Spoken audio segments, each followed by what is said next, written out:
at the gallop! Ho!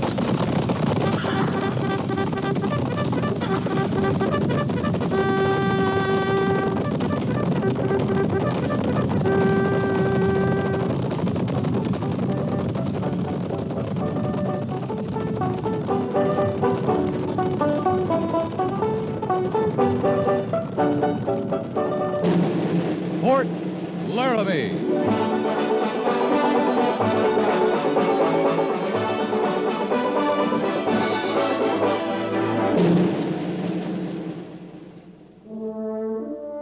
Fort Laramie, starring Raymond Burr as Captain Lee Quince. Specially transcribed tales of the dark and tragic ground of the wild frontier, the saga of fighting men who rode the rim of empire, and the dramatic story of Lee Quince, Captain of Cavalry.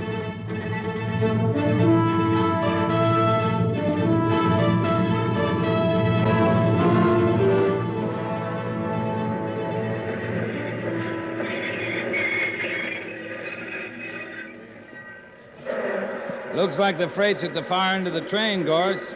I expect it is, Captain, because I took care to see the wagons was up front here to make the loading easier. Well, see they're moved to the back. Yes, sir. You got the list, Captain? Yeah. 2 men unloading ought to be enough. Nothing real heavy. Here you are. Rifles, carbines, revolvers, sabers. Well, it says infantry equipment's here. Well, You don't suppose they tucked in a few howitzers? We only brought the 2 wagons. anything we can't haul back, we'll leave. Let ordnance do its own work. Rest of it looks like ours. Bridles, halters, and straps, saddles, nose bags. I'll see to the unloading, Captain. Right, Gorse. You there, Captain. Yes? You from Fort Laramie? That's right.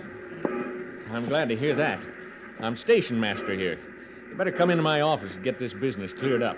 Well, the sergeant's got the billing on the Army equipment we're unloading. Now, that's not what I'm talking about. Now you're here, I just want you to get 'em out of my station. I'm running a guardhouse, you know. I'd give a little to know what you are talking about, mister. Them 2 soldiers chained together in there, and the guard with them. They say they're bound for Fort Laramie.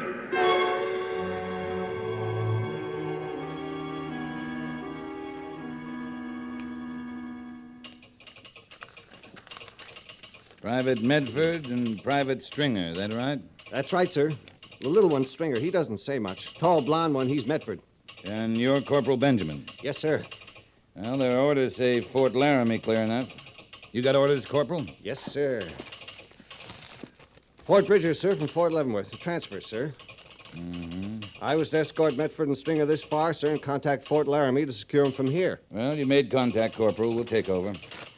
I don't understand, sir. Fort Laramie's 40 miles from here. I only telegraphed 10 minutes ago, sir. We had a good wind behind us on the way down. Beg your pardon, sir? We came to pick up a consignment of equipment. Left Fort Laramie yesterday. Oh, well, then, what you said about the wind behind It was you... a bald-faced lie, Corporal. Yes, sir. The captain displays a fine touch of humor. You mustn't encourage me, Corporal. Now, you better arrange for your transportation to Fort Bridger. Good luck. Thank you, sir. Good luck to you, sir. All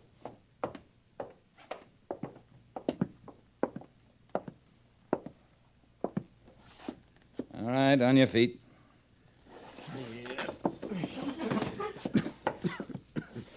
Private Stringer, Yeah, how's that? that's me, Stringer. You stationed at Fort Leavenworth? I was took there. They give me this uniform, this tall one next to me, a length of chain, then they put me on the railroad. You're a recruit, then. If that means that I join up of my own free will, no. You been in the Army before? Mostly I've been in jail. Don't it say on them papers about me? If it did, I wouldn't be asking. I've been in the Army 6 days. I heard talk you could make the arrangement on account of enlistments being slow. I could get out of jail if I signed I'd join the Army. Stand up straight. Now, you get this, Stringer. There's not the time to tell you how much learning you got ahead of you. But you learn, starting now, understand? Yeah? Yes, sir. Yes, sir. All right. I guess we can take those chains off now. Is there any reason you ain't asking questions of me, sir? I don't have to, Medford. It says about you in your papers. Well, maybe it don't say it all in them papers, Captain. Says enough. There. You ride back to Fort Laramie in the wagons with the equipment. We don't have horses for you. We ride free of these chains, Captain? Free of the chains. Man alone might jump off of one of them wagons. Might. But that ain't your worry, sir? That's your worry, Medford. Jumping the wagon is desertion. If you walk away, you'll be caught. If you run, you'll be shot.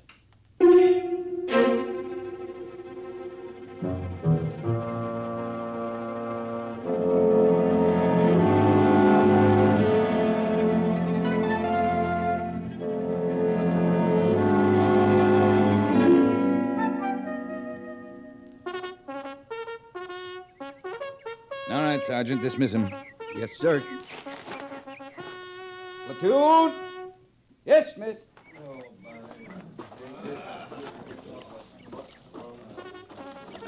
Captain, Yes, Sergeant? I'll see the wagons is unloaded. Pick what men you need, then take the wagons to the wheelwright. Tell him if he can't fix them proper, to burn them. Right, Captain. About the new men. What about them? Are they assigned to B Company, sir? They're not assigned anywhere yet, Gorse. We could sure use them, Captain, starting right now with the unloading of the equipment. They'll have to be assigned first. Well, that'll take most of the rest of the day, Captain. There ain't more than an hour's work. Get someone else to do it, Gorse. Yes, sir. There's a reason, Captain, you don't want Stringer and Medford to help? Yeah? Reasons like you'll be unloading rifles and carbines and 50,000 rounds of ammunition. I guess when you want to tell me the rest of that story, you will. And there'll be a right time, Gorse. Yes, sir.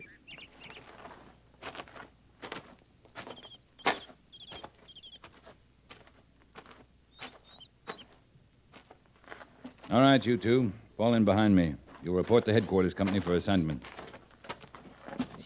All right if I ask a question, mister? Captain? What is it? Well, now, I'm brand new to this life. I told you that. I don't even know where this headquarters company's at and all like that. I'll see you get there, Stringer. Any more questions? I got one, sir. Well, Medford? When do they outfit us proper? Proper, Medford? I mean, I got this brand new blue uniform. When they gonna give me my rifle and sidearms? When you're assigned? They mean I should have them firearms in. Just like anyone else. Just like anyone else, Medford. Captain Quince, Yes, Lieutenant? are these the transfers, sir? Private Stringer and Medford. The major sent me to see if they're assigned and quartered. He's anxious to see you, Captain. Yeah. Thank you, Mr. Sabbats.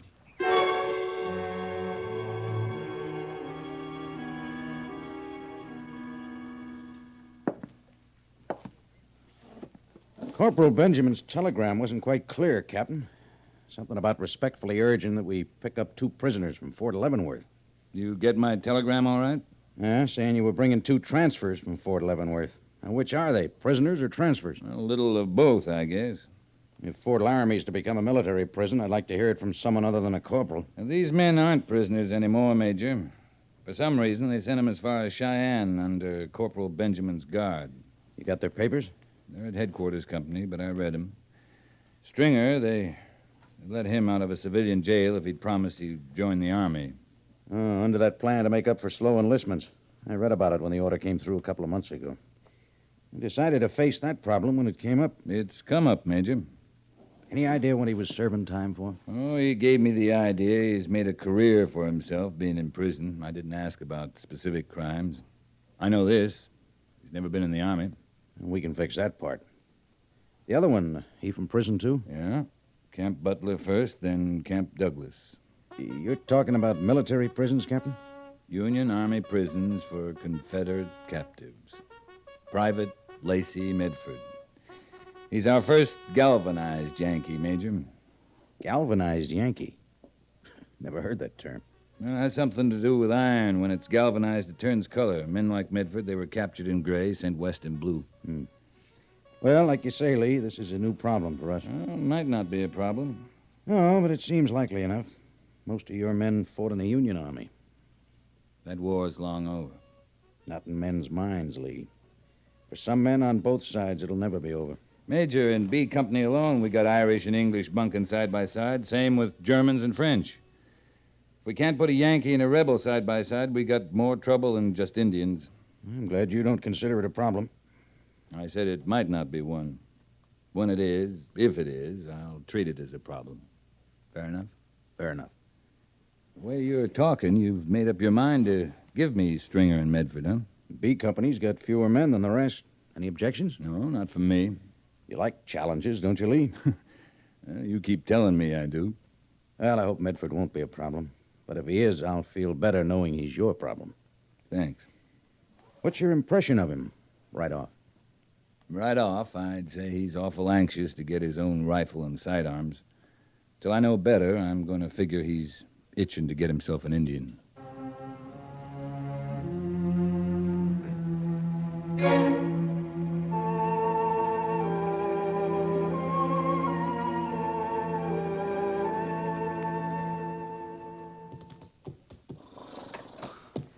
I tell you, Stringer, these private riding lessons ain't going on forever. Well, I got an idea I could ride just fine if I ever once got on the horse. Well, you're no young'un. How you been getting around without learning the first thing about mounting? I ain't been getting around, Sergeant. There's been no call for it. Will you just sit where you come from? Sit or laid down. You don't know nothing about me? I mean, before? Don't know and don't care. But you're sure looking more like infantry to me every minute. You mean that captain ain't told you about me? Captain Quince got important things to think about. Yeah, he sure has. That Medford. I was captain, I'd think about him a lot. Never mind about Medford. He can mount and ride and dismount with the best of them. He oughta. He was in the dirty yellow rebel cavalry. Stand a horse. You don't care about that? You want a stinking rebel in your army? Now, you listen good to me, Stringer. I got a guardhouse with a fine view of the Laramie River down there. Any more talk out of you, send you right there. Well, I feel a sight safer in the guardhouse. I ain't been a month out of jail since I was 10. Well, you just talked yourself right back in again, Stringer. All right. Fine. Can I talk free about Medford now? You got anything to say, you say it to me and nobody else, you understand? Well, you ain't thinking this is no secret. About him being a lousy rebel. Why, he tells everybody in earshot. You know, he's proud of it, right proud. That's his business. You fought in that war, Sergeant. How can you stand the thought of him being one of you now? Maybe because I fought in that war, Stringer. What jail was you sitting it out in then? You think more of him than me? You're in for a lot of things you won't understand, Stringer. You can think 'em over in the guardhouse. I ain't gonna think nothing over. But here's something you can think over, Sergeant. That yellow rebel's got himself a lot of guns, all kinds, rifles to pistols and back again. Think it over. See if you rest easy on it.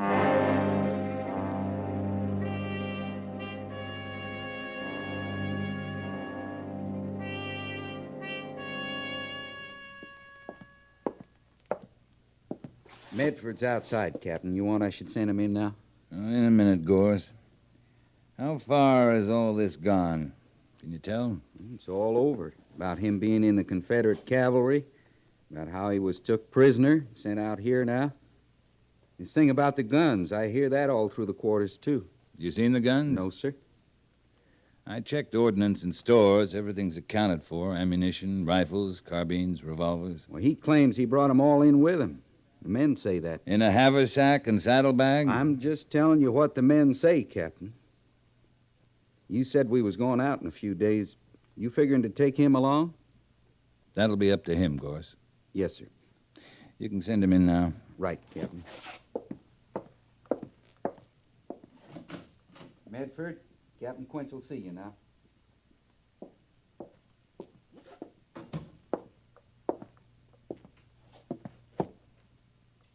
Sit down, Medford.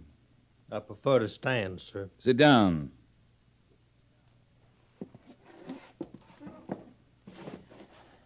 You got any complaints on your treatment here? I want to hear about them now. I got a complaint. I'm here. But I can't do much about that, Medford. Neither can I. I want free to choose. If you were free, what would you do? Go back home? There ain't no home. There ain't nobody. Men like you saw to that. Suppose you could get out, maybe stake a claim, maybe get a little farm, No, store. It's all took out of me. I don't want none of that. I don't want anything save to be let be. Oh, it's not all out of you. The hate's still there. You bet it is. I get all the strength I got from hating. Sure, you're feeding it all the time. Well, there's a lot to hate. This here blue uniform, you can start there. That Spencer rifle you issued me. You gonna let me talk free? You're talking right free. Go ahead. Well, that Spencer, I never seen one. I just heard a man about him. We used to figure you Yankees spent one day a week just loading them and the rest of the week firing them at us. We didn't have their like. No, you didn't. So now you got one. It'll fire 8 shots. Only there aren't any Yankees left to kill. They ain't nothing but Yankees. You better get over that feeling, Medford. I'm gonna die with it. You don't want to die. You know that, do you? You had a lot of chances to die. You could have died in prison if you'd made up your mind to it. You could have died any day out here, starting from the first day you rode in on the wagon. How you figure that? You could have jumped the wagon. I'd have killed you. I told you that. And since you're here, you're on the rifle range real regular.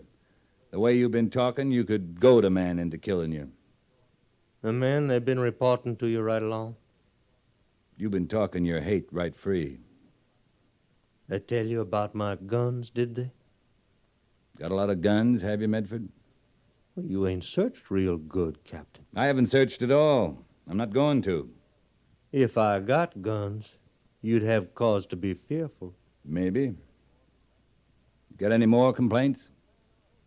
What kind of a man are you? I told you I hate your uniform, everything about you, what you stand for. I'm this kind of man, Medford. I got a cavalry company that's short of men. We're moving out in a couple of days. Now, maybe we don't like the same things or hate the same things. But we're stuck with each other, Medford. You taking me on an engagement?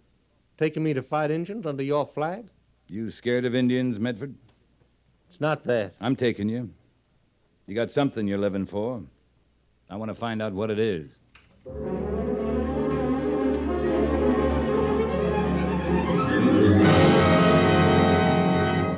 We're strung out about as thin as we can be, Captain. You know, the longer they think we can hold them down there, the better. I don't think we'll be able to fool them long. Got us outnumbered. 2 to 1, anyway. Sure have, Mr. Syberts. Our horses still secure? Behind the top of the rise, yes, sir. If those Indians are smart, they'll circle us. There's enough of them to do it. Have you thought about retreat, Captain? I've thought of nothing else since we got boxed in. We'll retreat when we can, Mr. Syberts. If we can. Captain, sir. Medford? Captain, can you see their horses from here? There must be a couple hundred of them. The ones they stole, caught in the ravine down there? Yes, sir. What about them? We stampeded those horses. Them engines would clear out of here in no time. We'd have to ride a charge down there to stampede them. That's suicide, Medford. They'd pick us off one by one as we rode Well, down. ain't that our only chance, Captain? Getting killed's not the chance we're looking for. Yeah, but, Captain, this noise, Get back sir. to your position, Medford.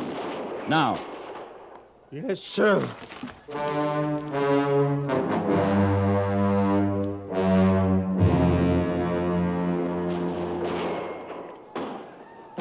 Hold your fire, men. Hold your fire. I brought your mount, Captain. You saw what he did. Yeah. Yeah, I'm going down there, Mr. Syberts. He might still be alive.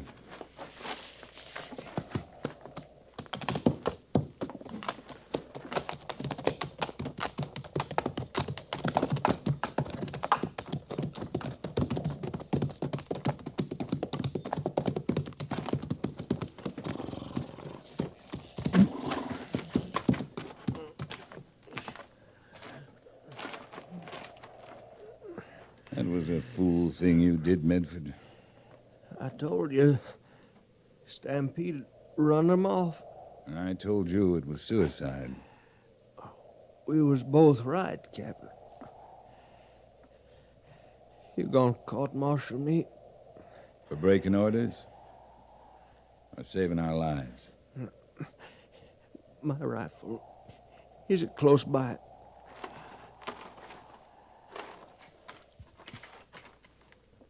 You want to use it, Medford? Just you look at it, Captain. Brass mountings? Your old Enfield, huh? I carried that at Brandy Station, along with an old flintlock and a German musket. Good rifle, Enfield. I got shot with one at Bull Run. I had to kill something with it, Captain. You said I had something I was living for. You remember? I remember. One decent thing. I was captured after Brandy Station, Captain. They caught me running away. Deserted. I had to do one decent thing. Yeah. Well, you're dying decent, Medford. That's something.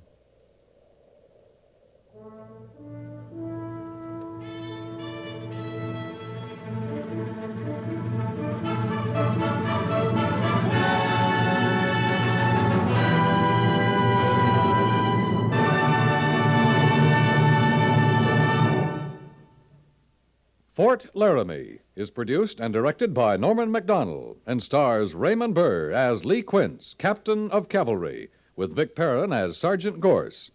The script was specially written for Fort Laramie by Kathleen Height, with sound patterns by Bill James and Tom Henley. Musical supervision by Amerigo Marino. Featured in the cast were Lawrence Dobkin, Parley Bear, Frank Cady, and Paul Dubov.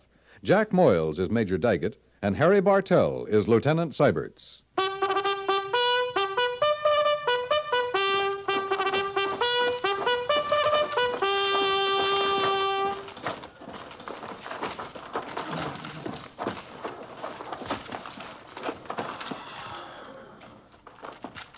Company, tension!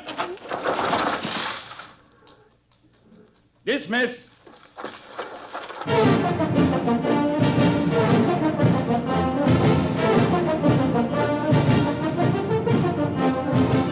Next week, another transcribed story of the Northwest frontier and the troopers who fought under Lee Quince, Captain of Cavalry.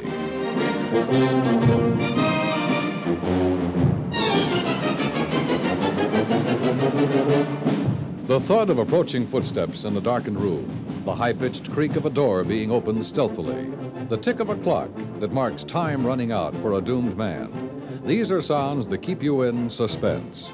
Connoisseurs of crime stories listen to Suspense Tuesday nights on CBS Radio because Suspense specializes in offbeat drama that makes the hair rise and the heart beat faster. Listen Tuesday night on most of these same stations for another taut, spine-tingling story of suspense.